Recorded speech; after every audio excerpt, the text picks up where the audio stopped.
Buenos días, soy la doctora Marta Gómez Flores, soy neonatóloga y van a tener conmigo algunas clases sobre neonatología.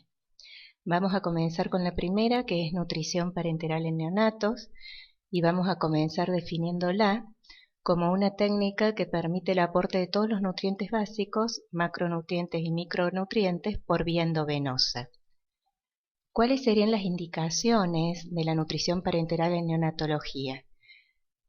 En general, la indicación estaría dada por la imposibilidad de lograr una nutrición enteral completa en los primeros días de vida, y las causas más frecuentes están dadas por la prematurez, las malformaciones y o patologías digestivas, intervenidas quirúrgicamente o no, y aquellas patologías con compromiso hemodinámico que no nos aseguren una buena perfusión mesentérica al momento de la alimentación enteral.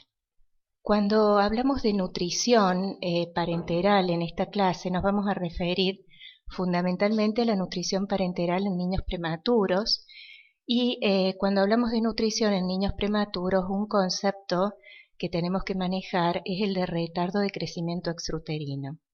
En general estamos más acostumbrados al concepto de retardo de crecimiento intrauterino, pero en realidad desde hace bastantes años se viene observando en las neonatologías, en las terapias intensivas neonatológicas del mundo, que se produce una caída del crecimiento esperado del recién nacido.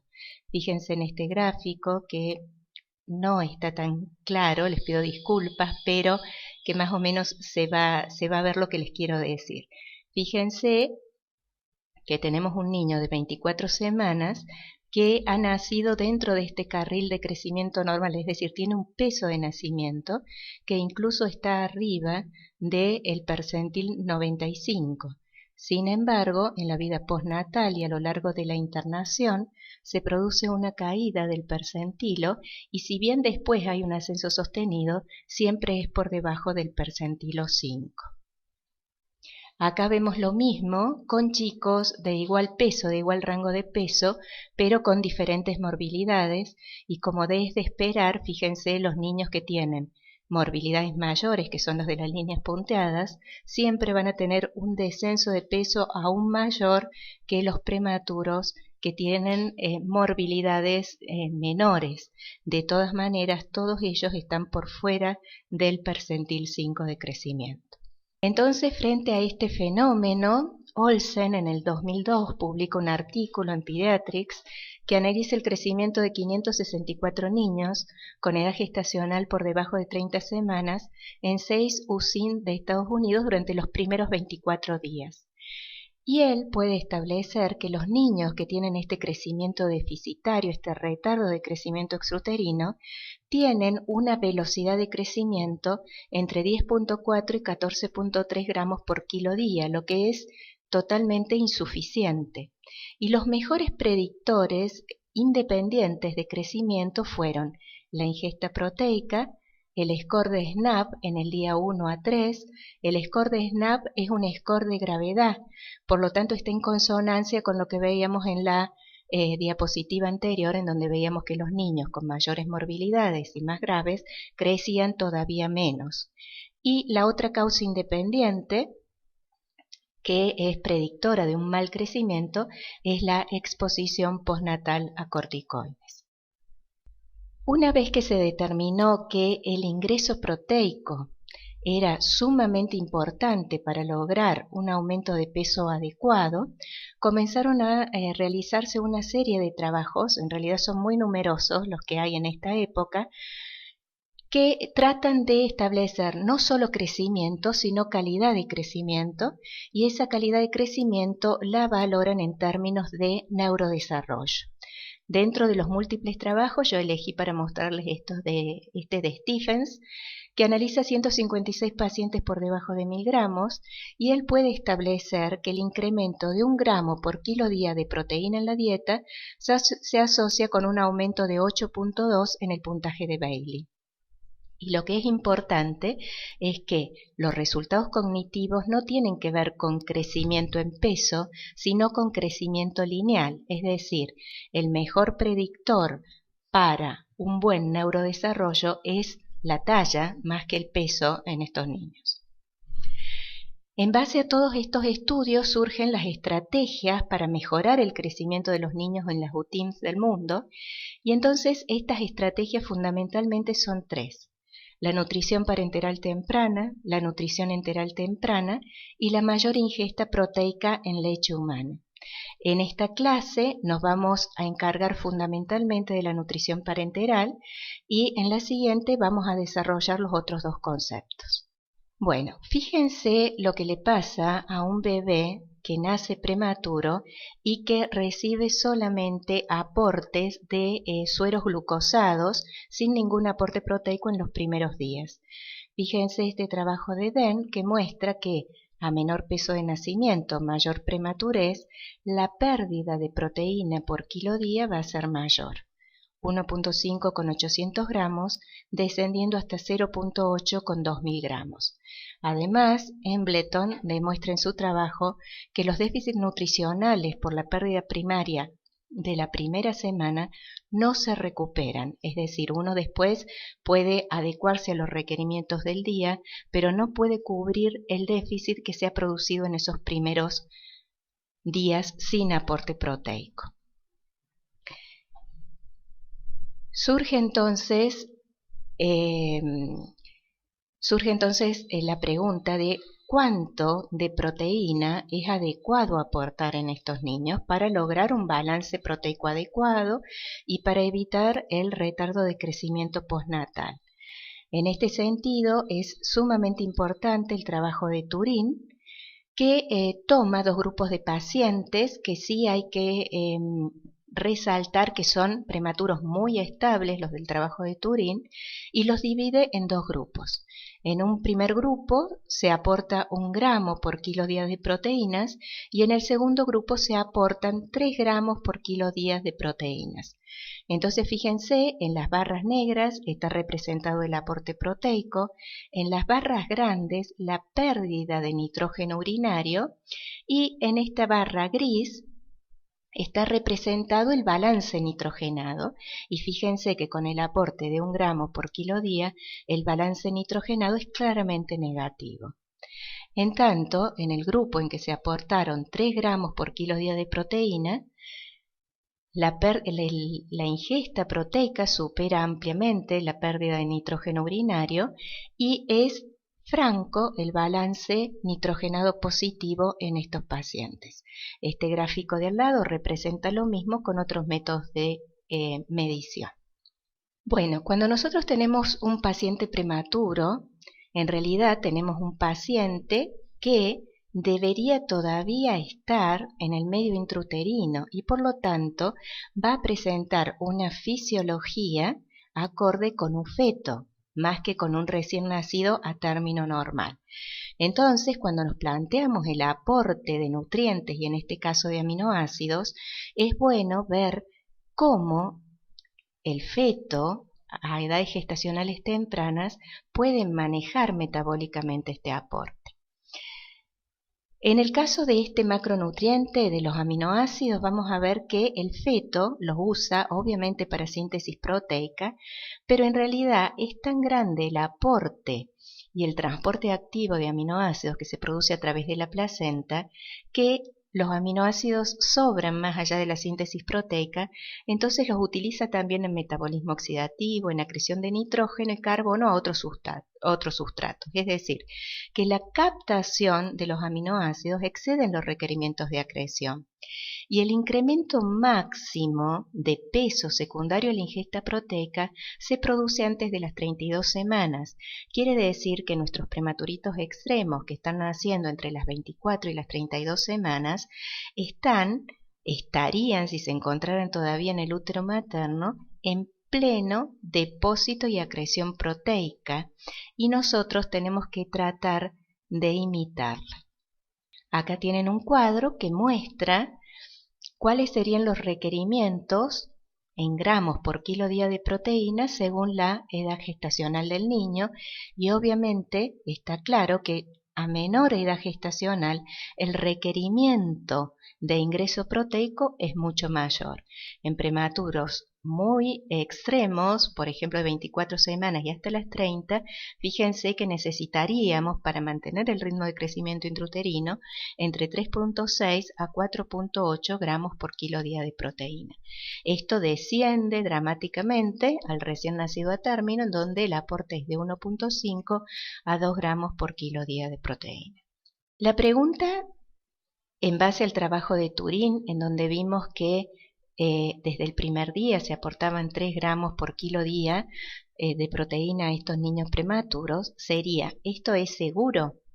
Bueno, en el trabajo lo puede demostrar claramente, y entre esos dos grupos, ¿no es cierto?, que vimos comparados, el grupo de 1 gramo por kilo día y de 3 gramos por kilo día, no hubo diferencias significativas en la concentración plasmática de urea, en la acidosis que se produce como consecuencia del metabolismo de los aminoácidos, en la cantidad de bicarbonato de sodio administrado, y las concentraciones plasmáticas de aminoácidos en el plasma de estos niños fueron similares a las obtenidas por cordocentesis, con excepción de trionina y lisina, que en realidad tuvieron valores más bajos, no más altos que los que se obtienen de la sangre de cordocentesis.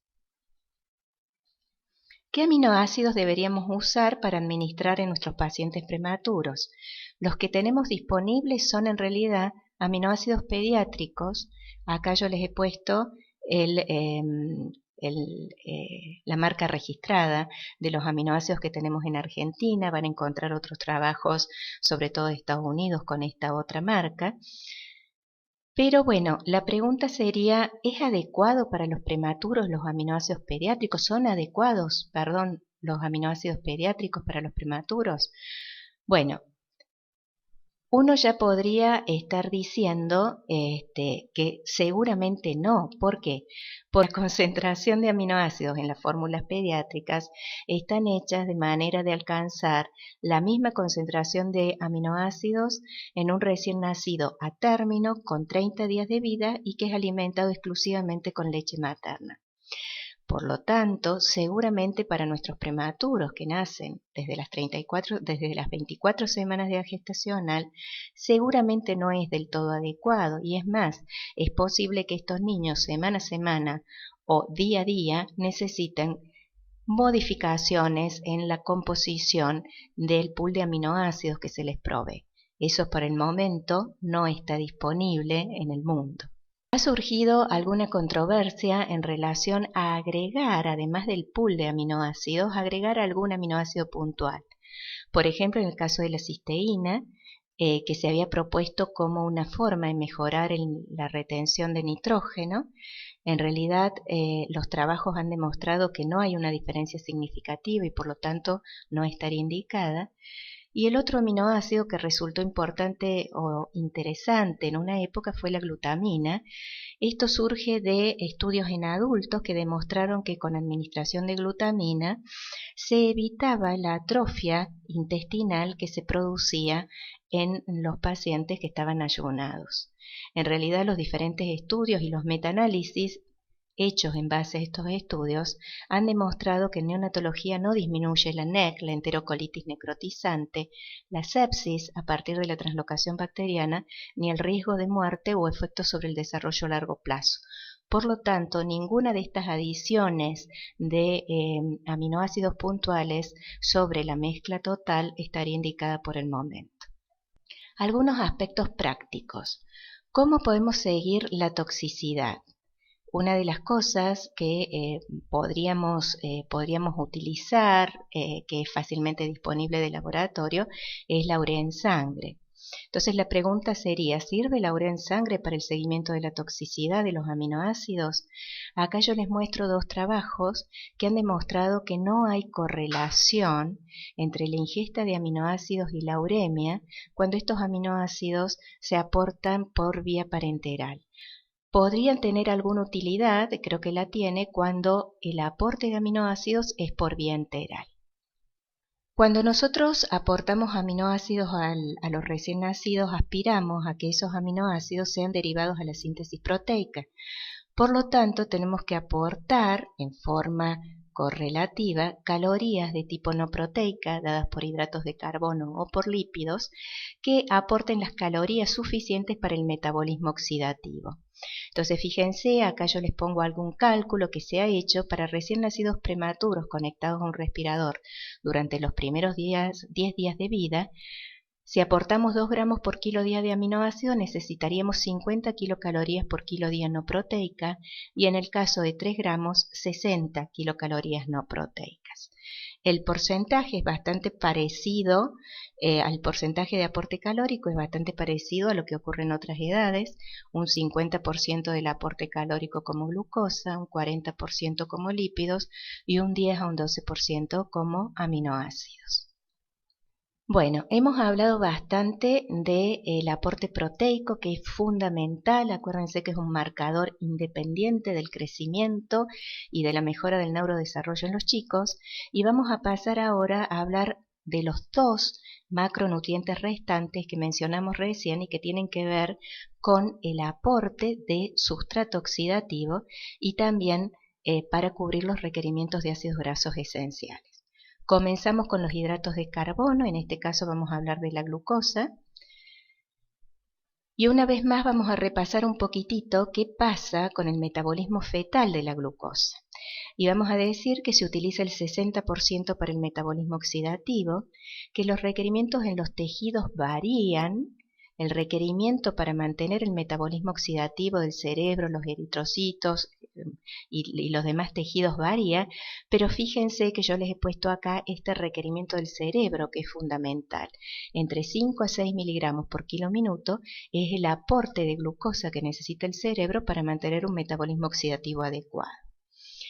Los hidratos de carbono en el feto van a depender de manera casi exclusiva de la transferencia placental.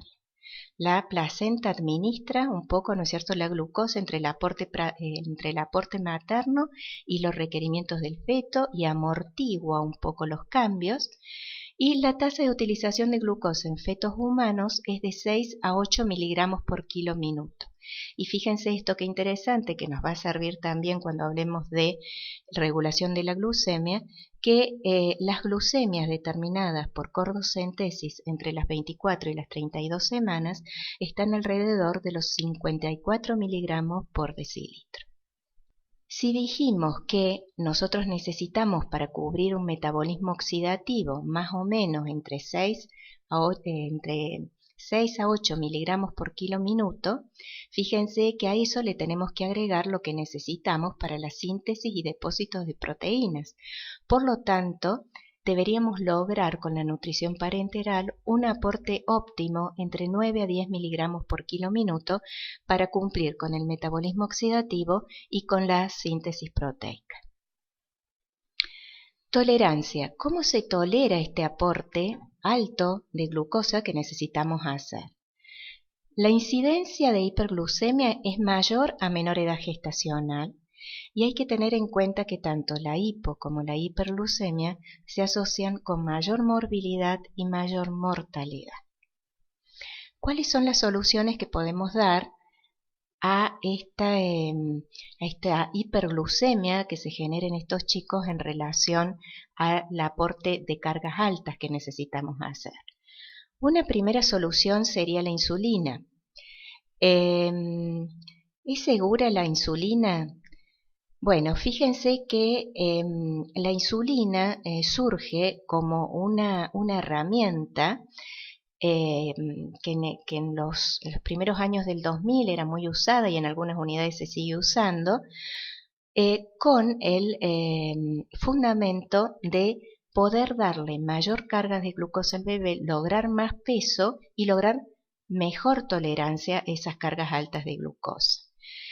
Me parece interesante este estudio que está hecho por un grupo colaborativo europeo de administración de insulina en neonatos y fíjense que ellos concluyen que sí, obviamente los chicos que son manejados con insulina tienen mejores glucemias y menor pérdida de peso, pero tienen más hipoglucemias y muerte a los 28 días y además hemorragia intraventricular. Por lo tanto, la insulina es una herramienta que la debemos utilizar en pacientes seleccionados con mucho cuidado y además es una medicación que también es peligrosa y que tiene una serie de cuidados en su administración. Les pongo acá este otro estudio que lo que hace para manejar la hiperglucemia en estos niños es hacer un descenso de la carga importante, del 60%. Fíjense que la bajan de 8.4 a 3.4 miligramos por kilo minuto. Con ese descenso de glucemia no se han registrado hipoglucemias o gluconeogénesis en estos niños. Por supuesto, frente al descenso de glucemia es posible que tengamos que bajar nuestras expectativas en cuanto a crecimiento, pero tal vez esa sea la alternativa más segura. Otra de las soluciones, que es la que a mí más me gusta, es la de los aminoácidos. Recuerden que los aminoácidos tienen el mismo mecanismo de estimulación de las células beta del páncreas para la secreción de insulina, ¿sí? Por lo tanto, la administración de estas cantidades importantes de aminoácidos, recuerden el trabajo de Turing, desde el primer día, se ha correlacionado con mayor secreción de insulina en estos chicos y el hecho de evitar la emanciación de estos chicos en relación al aporte proteico también evita que aumenten las hormonas contrarreguladoras que son hiperglucemiantes. Así que creo que este es un recurso que tenemos que usar de primera mano para regularle las glucemias a estos bebés. Aspectos prácticos cuando estamos manejando la nutrición parenteral en nuestros chicos. Iniciar con cargas entre 5 a 7 miligramos por kilo minuto, aumentar 1 a 2 miligramos por kilo minuto y diariamente hasta 10 a 12 miligramos por kilo minuto. Este aumento lo vamos a hacer de acuerdo a las glucemias diarias. Si tenemos una glucemia entre 45 y 70, aumentaremos 2 miligramos por kilo minuto. Si tenemos glucemias entre 70 y 110, 1 miligramo por kilo minuto. ¿Cuál es el objetivo? Mantener las glucemias entre 60 y 120 miligramos por decilitro y tal vez en chicos seleccionados y muy prematuros tolerar glucemias entre 150 y 200 miligramos por kilo minuto, siempre y cuando estos niños no tengan glucosuria significativa. ¿Qué es eso?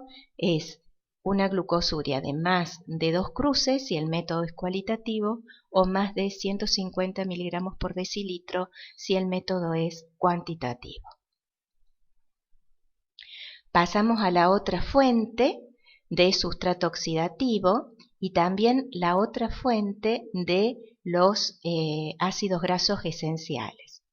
Vamos entonces al metabolismo fetal de los lípidos.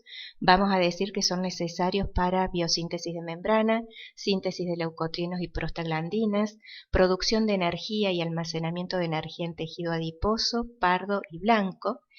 El contenido fetal depende del transporte placentario, tienen baja tasa de oxidación en el feto y las reservas hepáticas fetales de ácidos grasos esenciales solo bastan para 2 o 3 días, de manera que si los tenemos a los bebés con una solución de glucosa o solamente con una solución de glucosa con aminoácidos, van a comenzar a demostrarnos una serie de signos en relación a la deficiencia de los ácidos grasos esenciales. Después del nacimiento, ¿qué pasa con los lípidos? Se produce oxidación de lípidos incluso en los niños prematuros, pero obviamente hay alguna inmadurez en los mecanismos para el metabolismo de los triglicéridos y ácidos grasos. Bueno, con respecto a los lípidos, en los últimos años creo que es el macronutriente que ha tenido más estudio, más cambios y más novedades con respecto a las composiciones de los lípidos. Fíjense que yo acá les muestro algunas fórmulas que son las que hemos estado usando por muchos años y acá tienen una fórmula que está compuesto el 100% por aceite de soja. Y acá tienen otra fórmula en donde tenemos un 50% de aceite de soja y un 50% de triglicéridos de cadena media. ¿Por qué esta innovación? ¿Cuál sería el sentido del cambio? Cuando nosotros utilizamos aceite de soja, ustedes saben que los ácidos grasos esenciales son el ácido linoleico y el ácido linolénico. El aceite de soja tiene un porcentaje sumamente alto de ácido linolénico, linoleico.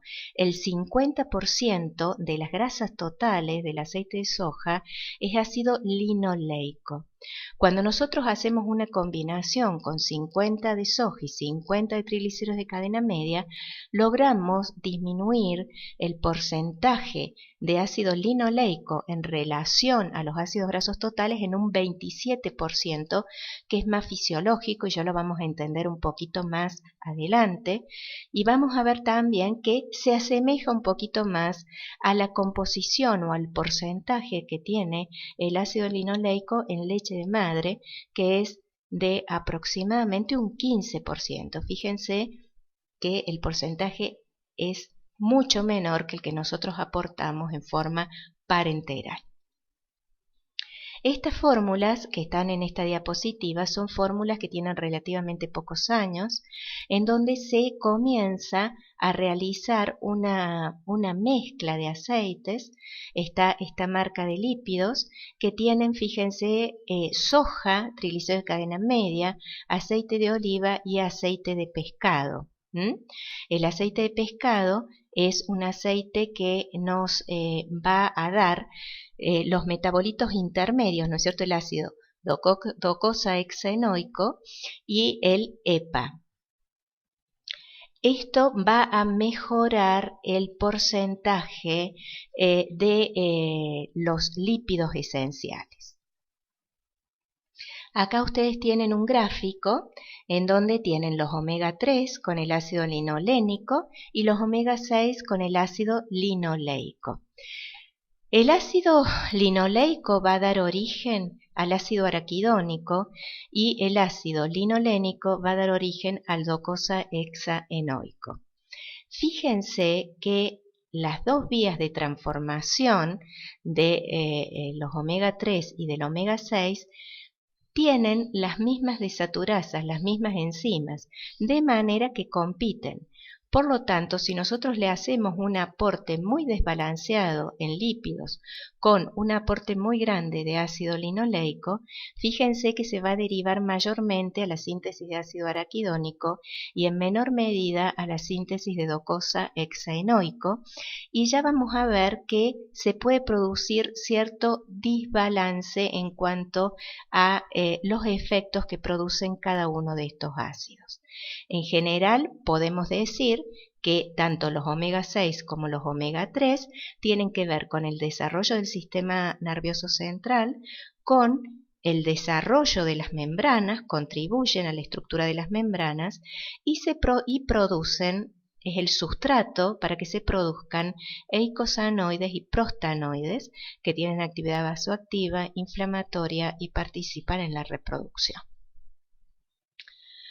Los lípidos, ¿por qué son importantes? Porque son una fuente importante de calorías, porque nos proveen soluciones con muy bajos molaridad, porque mejoran la eficiencia metabólica, podemos derivar energía hacia el crecimiento y porque previenen la deficiencia de ácidos grasos esenciales.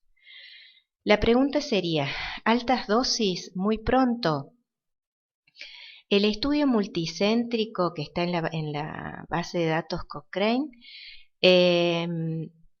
mejor dicho, ha demostrado que no disminuyen las morbilidades neonatales, ¿cierto? En algún momento se planteó que el aporte de ácidos grasos esenciales iba a tener un efecto sobre membranas y que podía tener un efecto protector sobre ciertas patologías como por ejemplo displasia broncopulmonar. Eso no se ha podido comprobar, pero sí está claro que mejora el balance nitrogenado y el anabolismo. Bueno, ¿cuáles son las complicaciones que podemos esperar después del aporte de lípidos? Hiperglucemia, porque en realidad compite con la glucosa como un sustrato oxidativo, por lo tanto se dice que con los lípidos se disminuye, digamos, cuando hay un aporte de lípidos puede aumentar en un 20% la glucemia. Hiperlipemia e hipertrigliceridemia hiperbilirrubinemia. ¿Por qué? Porque los lípidos se unen a la albúmina y entonces pueden generar mayor cantidad de bilirrubina libre, y en algún punto se habló de afectación de la función pulmonar, cómo se producen sustancias vasoactivas a partir de los lípidos. Podría haber alguna afectación a nivel de la vasculatura pulmonar, pero en realidad eso no se ha podido demostrar in vivo con infusiones con ritmos adecuados, ¿no es cierto? O sea que en general todas estas complicaciones se controlan con un ritmo de infusión adecuado de los lípidos. Bueno, yo acá les he traído algo de lo que se está hablando mucho últimamente, que es la enfermedad hepática asociada a nutrición parenteral, ¿no es cierto? La famosa colestasis, que se asociaba a las nutriciones parenterales, que se hablaban de nutriciones parenterales prolongadas. En realidad estamos viendo esta enfermedad hepática, esta colestasis en los chicos, con nutriciones parenterales que no son tan prolongadas. La otra cosa que se ha podido dilucidar con respecto a esto es que no siempre tiene una repercusión en el laboratorio, es decir, nosotros podemos tener colestasis y movilización de enzimas hepáticas en respuesta a al mal funcionamiento hepático, pero podemos tener un laboratorio normal y sin embargo se puede comprobar histológicamente la lesión. ¿Cuáles serían los mecanismos propuestos y por qué yo les hablo de enfermedad hepática asociada a nutrición parenteral en relación al aporte de lípidos? Entre los mecanismos propuestos está el de los fitoesteroles. Los lípidos a base de aceite de soja tienen una gran cantidad de fitoesteroles. Nosotros, cuando nos alimentamos e incorporamos por vía enteral los fitoesteroles, se absorben en muy pequeña cantidad, menos del 15% de los fitoesteroles que ingerimos los absorbemos. Pero los contenidos de fitoesteroles son mucho más grandes, mayores al 50% en las nutriciones con el aceite de soja. Por lo tanto, están en alta concentración. Cuando estos fitoesteroles llegan al tejido hepático, lo que hacen es bloquear transportadores de ácidos biliares y generan, por lo tanto, enlentecimiento en el flujo biliar y colestasis con la posterior lesión del hepatocito. Por otro lado, estos lípidos con predominio de aceite de soja, habíamos visto que tenían desbalanceado el radio entre los omega 6 y los omega 3, es decir, tienen mucha más cantidad de omega 6. Y los lípidos, los omega 6, nos van a generar muchos más metabolitos, prostanoides y eicosanoides, que son proinflamatorios y que además generan una alteración en la retroalimentación negativa, que normalmente debe ocurrir en el tejido hepático para frenar la excesiva producción de grasa, y por lo tanto se produce esteatosis, acumulación anormal de grasa en el hepatocito. Por otro lado, si tenemos mucho omega 6 en relación al omega 3, vamos a tener mayor cantidad de metabolitos proinflamatorios dando vuelta, y si a esto le agregamos algún cuadro séptico que presente este niño, se va a incrementar la inflamación, que también interfiere con el transporte de ácidos biliares. Entonces, todo este cuadro en relación a los lípidos de la nutrición parenteral se va a producir o puede llegar a producirse en nuestros pacientes. Acá yo les he puesto una lista de cuáles serían los pacientes en riesgo para llegar a generar una enfermedad hepática asociada a la nutrición parenteral, y si ustedes se ponen a ver, en realidad incluye a todos los recién nacidos que tenemos internados en las terapias intensivas de neonatología. Bueno, Han surgido una serie de trabajos tratando de reemplazar estos lípidos por el aceite de pescado o tratando de disminuir el aporte de los lípidos de soja a 1 gramo en vez de 3 gramos, pero en realidad los trabajos que se han hecho para tratar de demostrar esto tienen algunos problemitas, como que consideran diferentes poblaciones, tienen diferentes resultados primarios, diferentes dosis y tratamientos, diferentes diseños de trabajo. En muchos de estos pacientes se utiliza en forma compasiva, entonces los trabajos no tienen un grupo control. Entonces todavía no tenemos la información necesaria para demostrar que el cambio de los lípidos hacia otras mezclas o la disminución del aporte de los lípidos de soja sería una indicación, se transformaría, digamos, en un estándar de cuidado. La especulación teórica parecería ser que es así, pero todavía en realidad no tenemos demasiada evidencia. Cuestiones prácticas. ¿Cuánto administramos de lípidos? Yo les he puesto esto de antes porque ustedes van a encontrar alguna bibliografía más antigua en donde se era mucho más cauto con el aporte de lípidos, y esto que yo les he puesto ahora es lo que recomiendan los expertos en nutrición en el mundo, en neonatología. Fíjense que ellos recomiendan comenzar con 2 gramos por kilo día. En realidad en las terapias de neonatología se está administrando 1 gramo al primer día, o en algunos casos no se administra 1 gramo en el primer día, se administra 1,5 gramos el segundo día, y a partir de ahí se van realizando los aumentos. Esto lo tenemos que controlar con la trigliceridemia. La trigliceridemia no debe ser superior a 150. Y se puede llegar, cuando tenemos un chico estable con una nutrición parenteral ya con el máximo aporte, podemos llegar a tolerar una trigliceridemia hasta 200 miligramos por decilitro. Acá yo les he puesto un plan para modificar la concentración de lípidos de la nutrición parenteral en relación a los valores de hipertrigliceridemia. ¿Cuándo pedimos los triglicéridos? Cuando llegamos a un aporte de 3 gramos por kilo día, y el ritmo de infusión seguro es de 0,08 gramos por kilo hora a 0,125 gramos por kilo hora.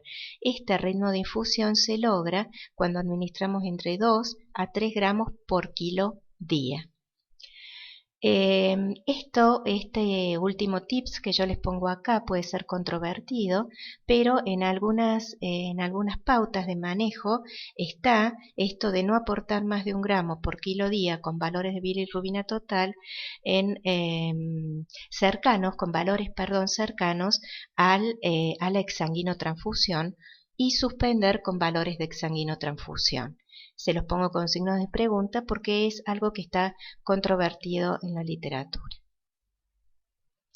Bueno, esto es un monitoreo de la nutrición parenteral.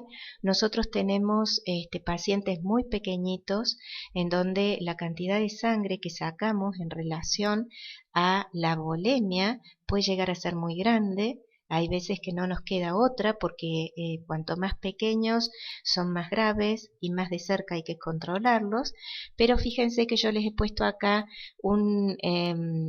una tabla de seguimiento de las nutriciones parenterales que son bastante discretas en cuanto a los requerimientos. Sodio, potasio, cloro, bicarbonato y glucosa, ya lo vamos a ver diariamente, pero al menos los primeros 3 a 4 días, ¿no es cierto? Después se pueden hacer 2 veces por semana. El calcio y fósforo frecuentemente en la primera semana, y después lo podemos hacer 1 vez por semana. Los triglicéridos, una vez estabilizado el aporte, 2 veces por semana. La función hepática semanalmente, el peso diariamente o en días alternos, y la talla y la circunferencia craneana semanalmente. Bueno, muchas gracias.